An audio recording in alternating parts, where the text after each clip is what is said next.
Maayong hapon sa tanang mga kahigalaan ug kaigsuonan dinhi sa One Voice Christian Fellowship sa Dakbayan sa Iligan. Nagpasalamat kita sa Ginoo kay nahatagan na usab kita og higayon nga makapaambit sa iyang pulong sa atong panimbahon. Please turn with me to Romans chapter 2 verse 16. And by the way, sumpay ni siya sa atong pamalandong 2 weeks ago. Kay ga-series man kita sa Book of Romans. Roma Kapitulo 2, versikulo 16. Ang giingon dinhi mga kaigsuonan.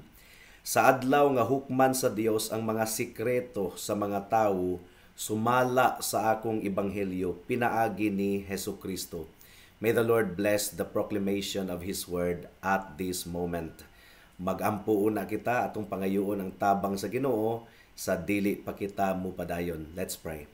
O dear Heavenly Father, padayon kami nga nagadayig kanimo, nagapasalamat kanimo, nagasalig kanimo, gumikan kay imong gihatag kanamo ang imong pulong nga libre ug ang balaang espiritu padayon nga nagapanglihok aron among masabtan ang imong pulong ug among gipangayo nga mao kini mahitabo ni ining taknaa o Dios. Nga ang balaang espiritu magaabli sa among kasing-kasing ug hunahuna aron masabtan namo ang imong pulong ug mamunga kini sa among kinabuhi. In Jesus' name we pray. Amen and amen. So, last week or 2 weeks ago, mga kaigsuunan, atong gipamalandungan ang verses 11 hangtod sa 16. Sa verse 11, miingon si Pablo nga sa adlaw sa paghukom kuno, God will show no partiality. Walay palabihon ang atong Ginoo. Ang giingon sa verse 11, tungod kay ang Dios walay pinalabi sa mga tawo. Ang mga Hudiyo basin og nang hinambog, gumikan kay mga kaliwat kuno sila ni Abraham. Mga special people sila nga nakadawat sa balaod sa Ginoo didto sa bukid sa Sinai when the other nations, ang ubang mga nasod, wala makadawat niini. Nadawat nila ang balaod nga sinulat pero hukman sila sa Ginoo sumala sa gidikta sa balaod. Gumikan kay ang balaod mga kaigsuunan nagsugo gayud og perfect obedience. Ang giingon sa verse 13, tungod kay dili ang mga tigpaminaw sa kasuguan ang hingpit atubangan sa Dios, kundili ang mga nagatuman niini mao ang pagaisipong hingpit. Now the problem with the Jewish people is that they boasted about the written law, pero ilang gisupak ang balaod sa atong buhi nga Dios. Now ang mga hintil mga kaigsuunan on the other hand, wala sila'y sinulat nga 10 Commandments, pero sa atong pamalandong ni adtong miaging simana, gisulat sa Ginoo ang moral nga balaod sa ilang kasing-kasing. Wala sila'y written law nga ilang bit-bit, apan ang ilang konsensya nagconvict kanila, nagtandog kanila nga pagabuhaton ang nahasulat sa balaod. Ang giingon sa verse 14 and 15, tungod kay kung ang mga hintil nga nitibong walay kasuguan nagabuhat sa mga butang sa kasuguan, kining mga butanga bisan pag walay kasuguan, mao ang kasuguan sa ilang kaugalingon. Ilang gipakita nga ang gipangayo sa kasuguan nahasulat sa ilang mga kasing-kasing ug niini nagpamatuod usab ang ilang mga konsensya ug ang ilang mga panghunahuna na masangil o nangatarungan sa usag-usa. So ang buti pasabot mga kaigsuunan, ang mga hintil pagahukman di ay usab sumala sa balaod. Malaglag usab sila even though wala sila'y sinulat nga balaod nga ilang gikuptan. They will be judged mga kaigsuunan, pero sumala sa atong pamalandong ni adtong miaging duha ka semana, they will be judged less harshly kaysa kadtong mga tawo nga nakasala nga adunay gikuptan nga written law because they sinned against greater knowledge. Now, niining taknaa, mag-focus kita sa verse 16 mga kaigsuunan.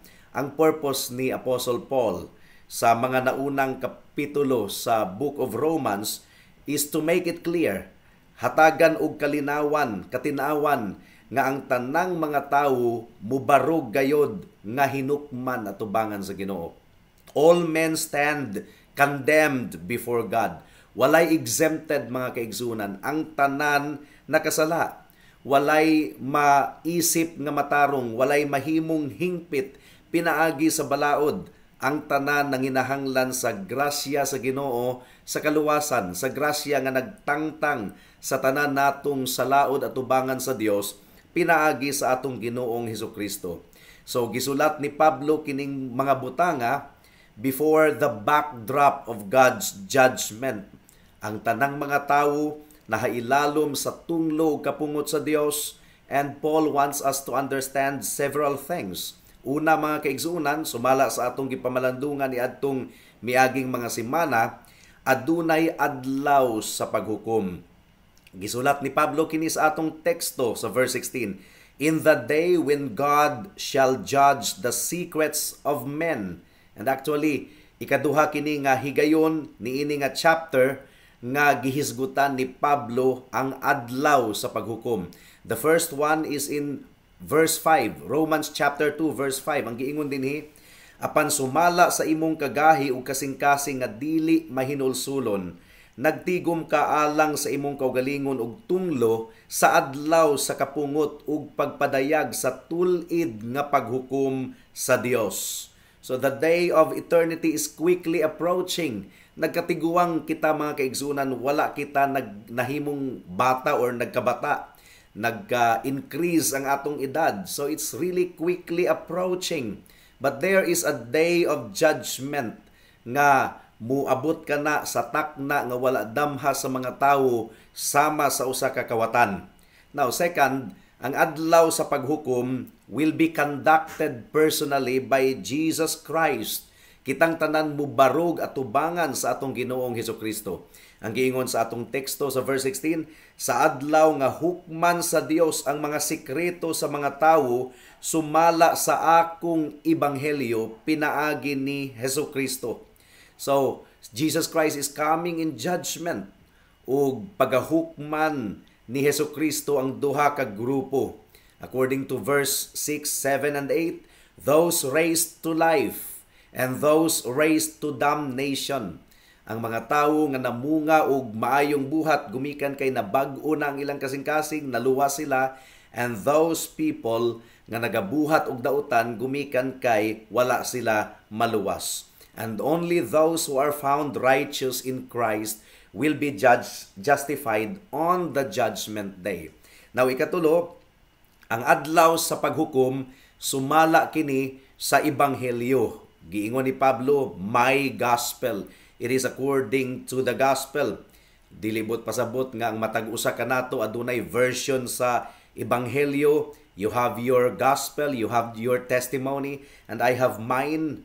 Ang ebanghelyo nga gikuptan o gimantala ni Apostle Paul, nadawat niya kadto by means of divine revelation. Gikan gayud kadto sa Dios mismo, and that was the only true gospel. Walay kalainan sa ebanghelyo nga giwali sa ubang mga apostoles. Ang giingon sa Galatians chapter 1 verse 6 to 8, "Natingala ako nga paspas kaayo ninyong gitalikdan siya nga mitawag kaninyo diha sa grasya ni Kristo ug midapig kamo sa laing ebanghelyo. Dili kay adunay laing ebanghelyo kundi adunay pipila nga nagasamo kaninyo ug nagtinguha nga tuison ang ebanghelyo ni Kristo.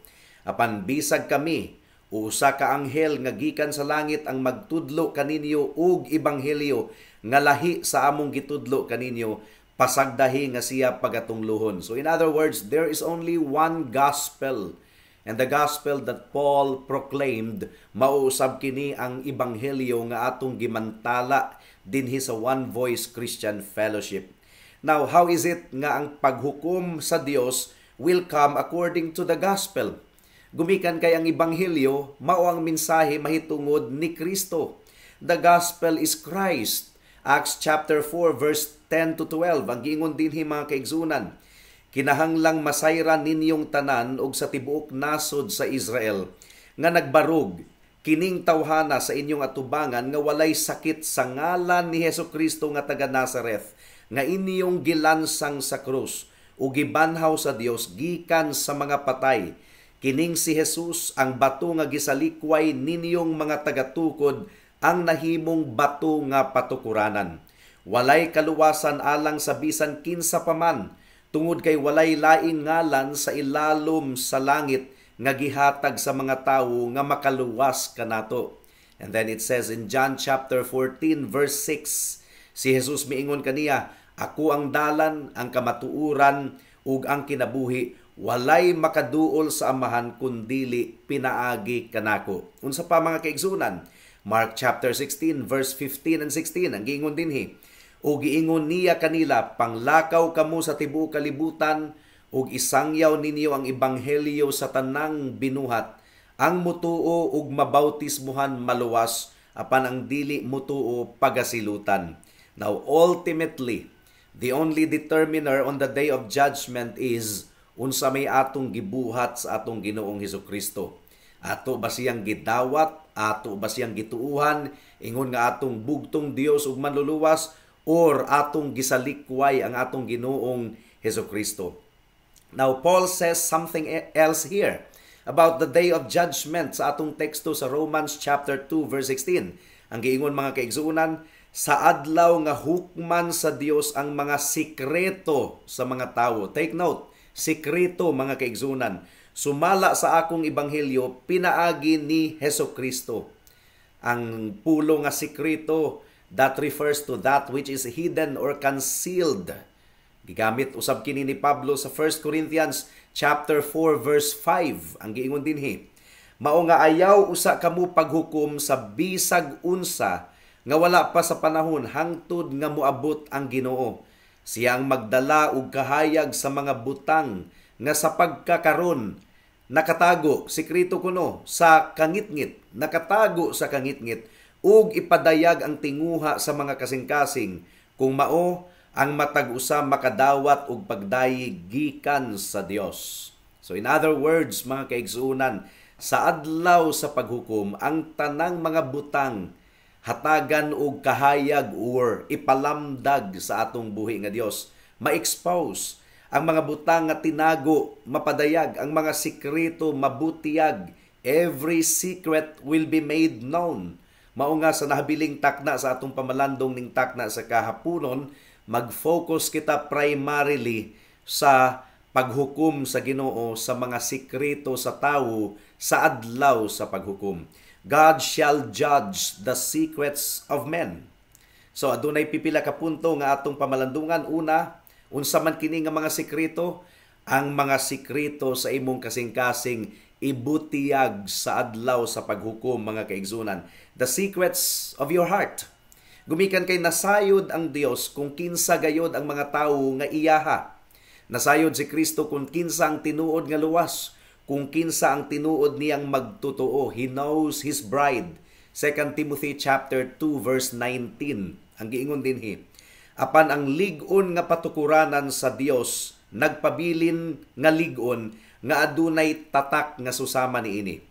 Nailhan sa Ginoo ang mga iya ug mupalayo sa pagkaliko ang matag tawo nga nagasangpit sa ngalan sa Ginoo. So nailhan kuno sa Ginoo ang tinuod niyang mga katawhan, pero wa man nato mailhi. Adunay ilhanan nga iyang gihatag kanato. Unsang mga ilhanan? Mupalayo sa pagkaliko ang matag tawo nga nagasangpit sa ngalan sa Ginoo. So sa adlaw sa paghukom, ma-expose kung kinsa ang tinuod o kung kinsa ang mini, kung kinsa ang peke mga kaigsunan. Multitudes are going through this life nga nailad, deceived, nagpresume that everything is well with their soul. Nagpresume sila nga magtutuo sila kang Kristo, pero giilad raday sila sa ilang kasing-kasing. Ang giingon sa Jeremiah chapter 17 verse 9 to 10, ang giingon dinhi, ang kasing-kasing limbunganon kaysa tanang mga butang, ug hilabihang dautan. Kinsa ang makasabot niini? Ako nga Ginoo, nagasusi sa panghuna-huna ug nagasulay sa kasing-kasing aron ihatag sa tanan ang sumala sa ilang mga lakang, sumala sa bunga sa iyang mga buhat. So on the day of the judgment, mapadayag gayod kung kinsa ang tinuod ug kinsa ang peke. Naghatag ang atong Ginoo og ultimate warning sa Matthew chapter 7 verse 21 to 23 mga kaigsunan. Ang giingon dinhi, dili tanang nagsangpit kanako, Ginoo, Ginoo, makasulod sa gingharian sa langit, kundili ang nagatuman sa kabubuton sa akong amahan nga ana sa langit. Niadtong adlaw daghan ang muingon kanako, Ginoo, Ginoo, dili ba nagpropesiya man kami sa imong ngalan, ug nagpalayas og mga yawa sa imong ngalan, ug sa imong ngalan nagbuhat kami og daghang kahibulungang butang? So mga religious day pod kining mga tawhana, mga kaigsuonan. Ang giingon ni Hesus, ug kung mao, ipadayag ko kanila, wala ko kamo mailhi sukad masukad. Pahawa kamo kanako, kamong nagabuhat og dautan. So we have a people here, mga kaigsuonan, nga nagtuo nga all is well with their soul. They believe that they are saved and on the way to heaven. Pero makuratan sila sa adlaw sa paghukom, mga tarungan pagani sila.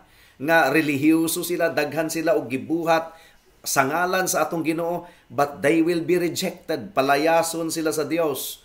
Gumikan kay ibutiyag sa Ginoo nga sa ilang panggawas aduna sila'y relihiyon, pero sa ilang kinasuluran nagabuhat og dautan. But pasabot ang ilang kasing-kasing, wala gayud mabag-o, dili sila tinuod nga luwas.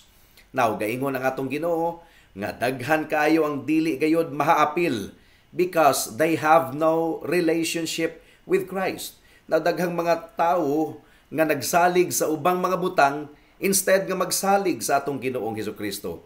Daghang mga tawo nga kontento lamang sa ilang relihiyon, sa ilang panggawas nga relihiyon.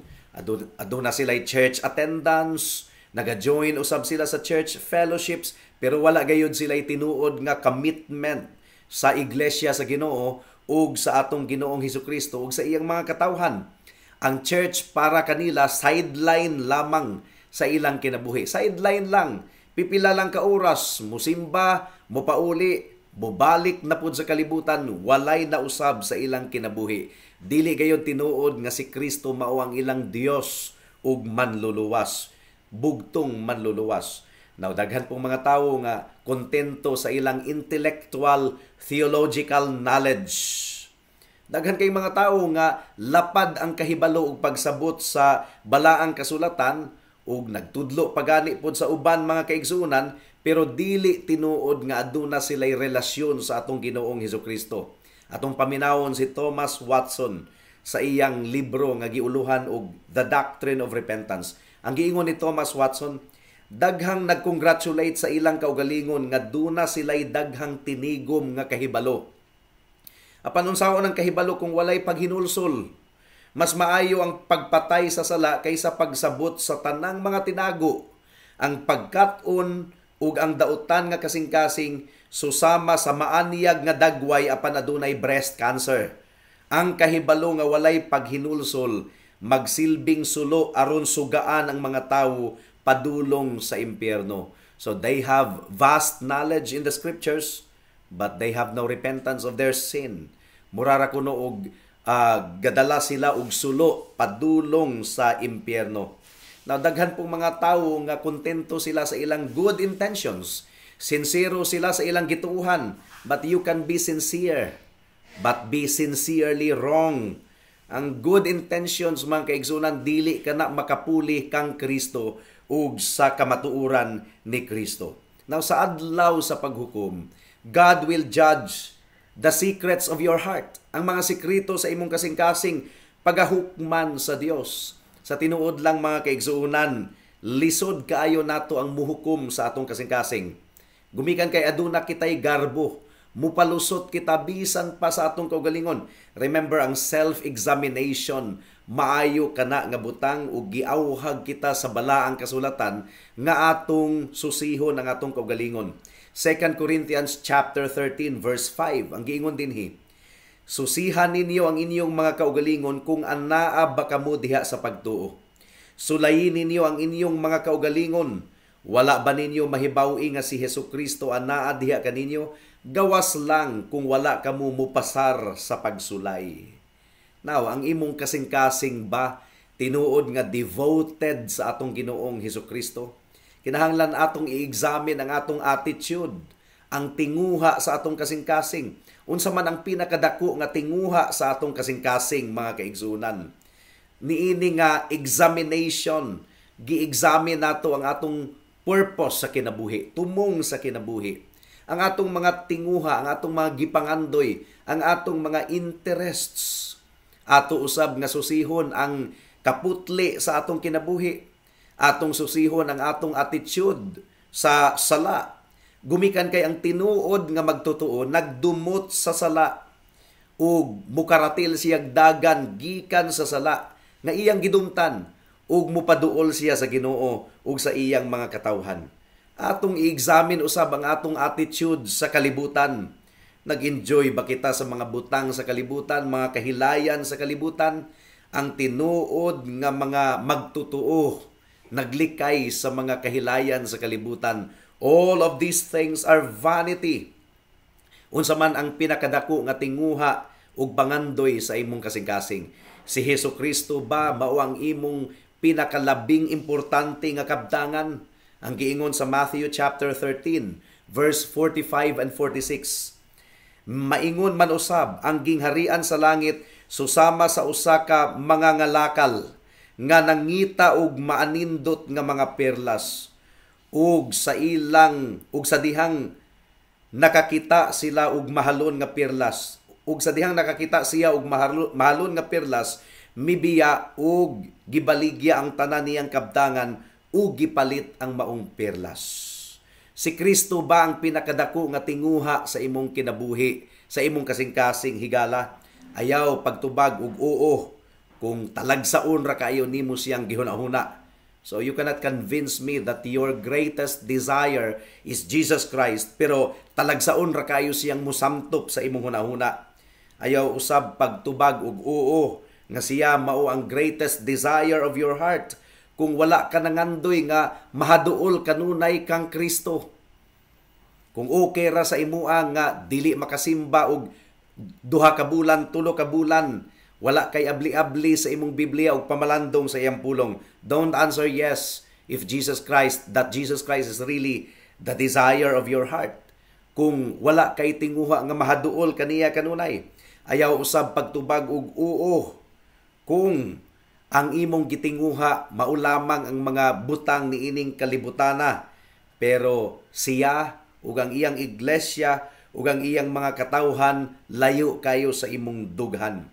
Mga higala, nagtan-aw ang Ginoo sa sulod sa atong kasing-kasing. Mao kini ang iyang i-expose sa adlaw sa paghukom. Mao kini ang iyang ibutyag. 1 Samuel chapter 16 verse 7. Ang giingon dinhi mga kaigsunan. Tungod kay ang Ginoo dili mo tan-aw sama sa tinanawan sa tawo. Ang tawo mo tan-aw sa panggawas. Apan ang Ginoo mo tan-aw sa kasing-kasing. So unsa ang mga sikreto nga ibutiyag sa Ginoo sa adlaw sa paghukom? Una, ang sikreto sa atong kasing-kasing. Ikaduha, ang sikreto sa atong hunahuna. Mga sikreto sa atong hunahuna.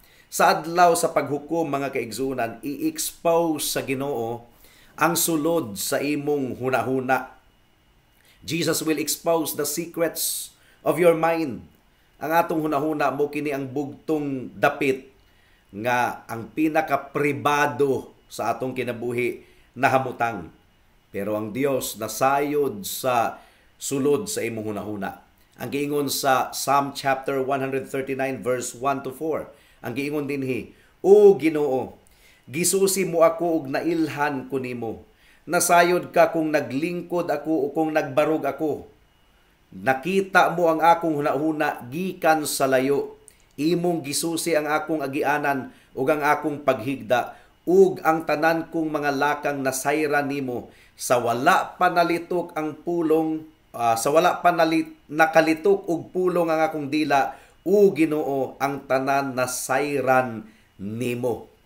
Nawadunay mga sikreto sa atong kinabuhi nga wala gyoy bisag usa nga nasayod. Pero nasayod ang Ginoo.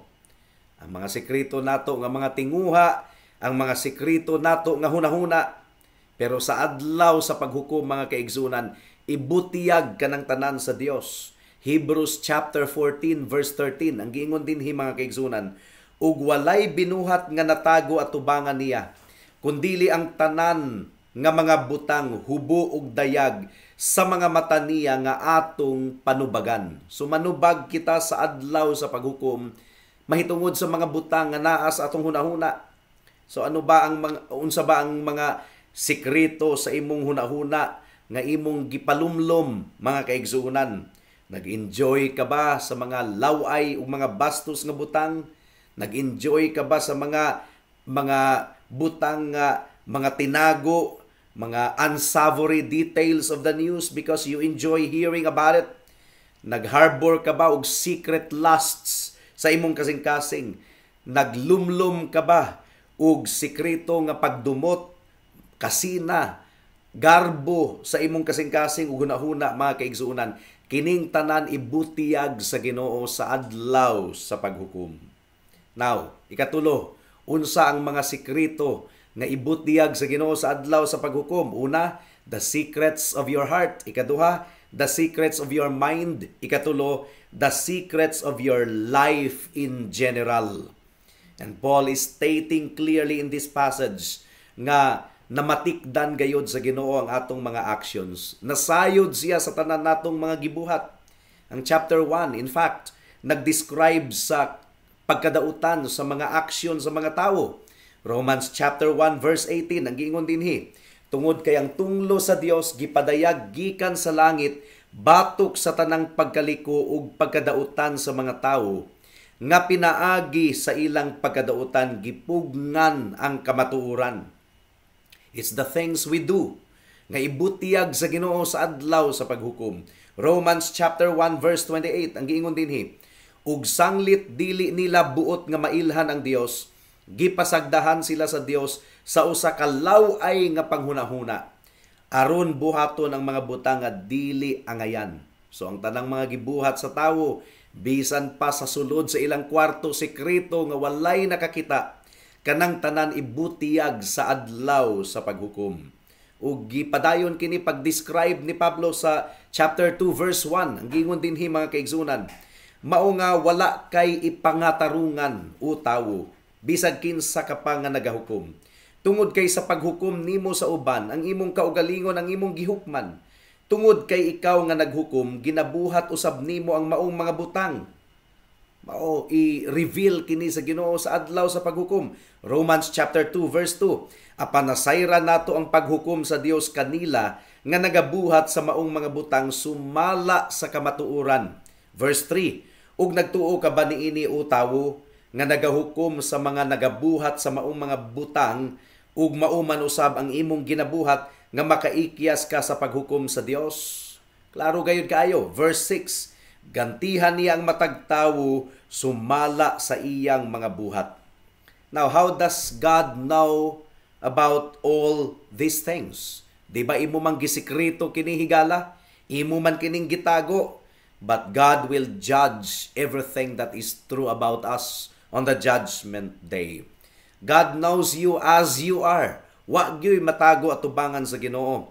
God knows you as you are, not as you try to appear to be. Dili sa kanang gusto nimong makita sa uban. Everything about you and me have been recorded. Na-record. The book of life. Gi-record ang tanan sa Ginoo. Nag-record ang Ginoo sa tanan nimong gibuhat, sa tanan nimong action, sa tanan nimong gipamulong, sa tanang gitinguha sa imong kasing-kasing. Matthew chapter 12 verse 36 and 37. Ang giingon dinhi, apan sultihan ko kamo nga sa adlaw sa paghukom, tulubagon sa mga tawo ang matag pulong nga gilitok nga walay pag-amping. Tungod kay pinaagi sa imong mga pulong, pagaisipon ka nga walay sala, ug pinaagi usab sa imong pulong, pagahukman ka. Nawalang sa daghan, ang adlaw sa paghukom, usa ka butang nga makauulaw kayo because everything about them will be exposed. Niadtong si Adan ug si Eva gibuhat sa Ginoo, nagbarog sila atubangan sa Ginoo nga hubo, pero wa man sila maulaw. Gumikan kay wala pa sila sala. They had nothing to hide. Now human nga mahulog sila sa kasalanan, naulaw na sila sa Ginoo, naulaw na sila sa usag-usa. Mitago sila. Gisulayan nila pagtahi og mga dahon sa igos aron matabunan ang ilang kaulawon.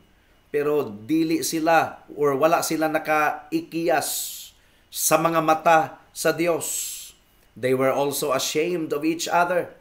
Di ba? Di man nato gusto nga makita sa uban ang atong mga gibuhat nga mga makauulaw, mga kaigsunan.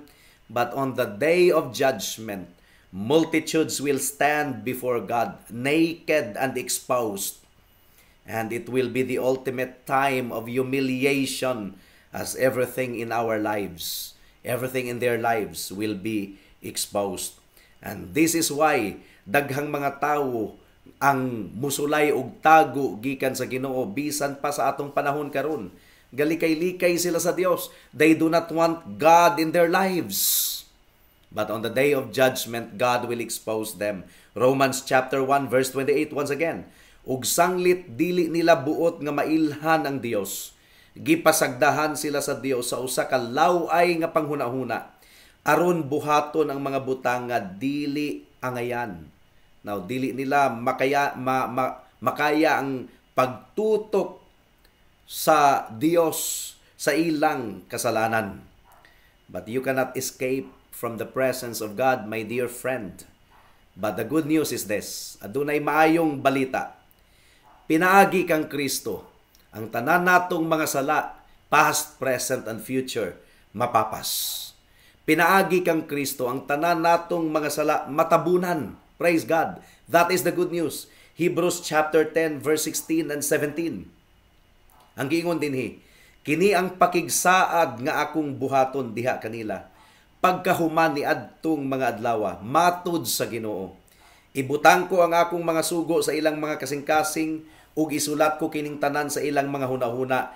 Giingon usab niya, ug ang ilang mga kasalanan ug pagkadautan dili ko na hinumduman pa. Praise God. Dili na hinumduman sa Ginoo. This is the good news. Ang imong sala, past, present, and future, mahimong mapapas, matabunan. Sa unsang paagi, kinahanglan nga mahugasan ka sa dugo ni Hesukristo. Kinahanglang masuluban ka, masininaan ka, mabistihan ka sa pagkamatarong ni Kristo. Because without the shedding of blood, there is no forgiveness of sin. Kung walay pagpaaga sa dugo, walay kapasayloan sa mga sala. Remember, ang gikinahanglan, mao ang 100% righteousness. Wala kita ni ana. But thanks be to God, ang pagkamatarong ni Kristo, isulob niya sa tanang naghinulsol sa ilang sala. Ug nagtuog, nagsalig kang Kristo lamang, ingon nga Dios ug manluluwas. Mao nga, duol kang Kristo higala. Put on the Lord Jesus Christ. Ang giingon sa Romans chapter 13 verse 11 to 14, gawas niini nasayod kamo sa panahon nga karon oras na aron mumatagikan sa pagkatulog. Tungod kay karon mas duol na kanato ang kaluwasan kaysa niadtong una. Lawom na ang kagabhion ug ang adlaw hapit na. Mao nga atong isalikway ang mga buhat sa kangitngit ug atong dad-on ang hinagiban sa kahayag. Maglakaw kita nga ligdong sama sa adlaw, dili sa walay pugong nga hudyaka ug panaghubog-hubog, dili sa kaulag ug kahugaw, dili sa mga panag-away ug kasina, kundili isulob ninyo ang Ginoong Hesukristo ug ayaw ninyo hatagig luna ang unod aron sundon ang mga kahidlaw niini. Repentance of sin and faith in the Lord Jesus Christ. Walay matarong, wala bisag usa. Hugaw ikaw higala, hugaw ako, hugaw ang matag usa kanato. Wala kitay paglaom aron mahinluan pinaagi sa atong kagwalingong paningkamot at ubangan sa Dios. Wala kitay pagkamatarong nga atong maipresent sa adlaw sa paghukom. But if you repent of your sin and if you trust in Jesus Christ, if you believe in His blood, igo na ang iyang dugo nga giula didto sa krus sa Kalbaryo aron matabunan, mahugasan ang imong sala. And if you trust in His righteousness, nagsaad siya nga kung ikaw musalig kaniya, iya kang bistihan sa iyang pagkamatarong. Now, duol kang Kristo karon dayon higala. Saligi siya, dawata siya ingon nga imong bugtong Dios ug manluluwas. Karon na, kay basin ug ugma ulahin ang tanan, magampo kita. Salamat o Dios sa mensahe nimo niining takna sa kahaponon. Ug nagpasalamat kami gumikan kay adunay paglaom diha kang Kristo. Yes, sa adlaw sa paghukom ang tanan ibutiyag, But if we are in the Lord Jesus Christ, pag-abli sa libro sa among kinabuhi, ang pagkamatarong ni Kristo ug ang dugo ni Kristo maong makita sa Dios, mao ang imong tanawon, mausab ang makita sa mga katawhan, because all of the believers are clothed, they are covered by the blood of Jesus Christ. Ang ilang sala natabunan, nahugasan, and we pray nga ang matag usa nga niini nga panagtigom mahinluan gayod, tinuod gayod nga maluwas, gumikan kay aduna sila'y paghinulsol ug pagtuo kang Kristo. Hinaot ngang balang espiritu maong maghatag kanila ug tinuod nga paghinulsol ug pagtuo. Salamat o Dios. In Jesus name we pray. Amen. Daghang salamat sa pagpamati sa pulong sa Ginoo niining taknaa. God bless us all.